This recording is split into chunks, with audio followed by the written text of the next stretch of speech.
जब हम जीवन में अकेले होते हैं तो कई बार निराशा हमें घेर लेती है।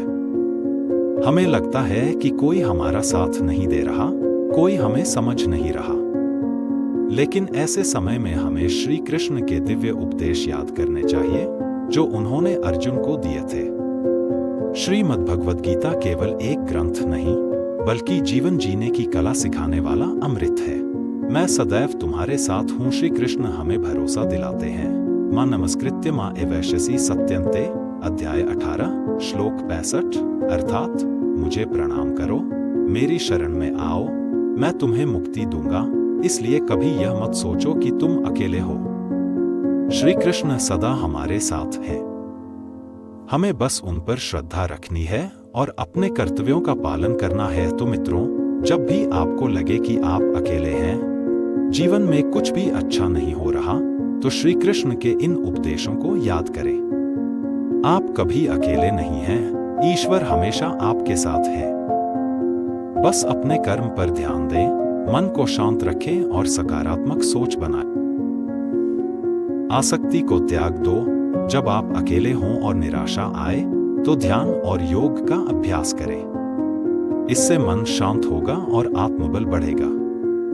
मैं सदैव तुम्हारे साथ हूँ, श्री कृष्ण। श्रीमद् भगवद गीता से मन की शांति पाने का मार्ग। मनुष्य का जीवन संघर्षों से भरा हुआ है।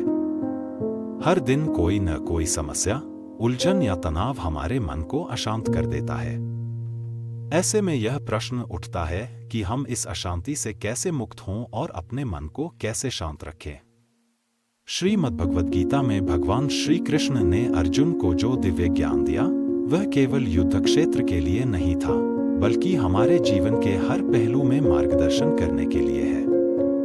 अगर हम अकेले हैं और मन अशांत रहता है, तो गीता के ज्ञान को अपनाकर हम आत्मिक शांति प्राप्त कर सकते हैं। आइए जानते हैं कि श्री कृष्ण ने हमें कौन कौन से महत्वपूर्ण उपदेश दिए हैं, जिनसे हम अकेले रहते हुए भी मन को शांत रख सकते हैं। आत्मा अमर है, चिंता मत करो। श्रीमद् भगवद गीता के दूसरे अध्याय में श्री कृष्ण ने अकेले रहने पर भी अगर हम भगवान का स्मरण करते हैं, उनकी भक्ति करते हैं और उन पर विश्वास रखते हैं, तो हमारे मन में शांति बनी रहती है।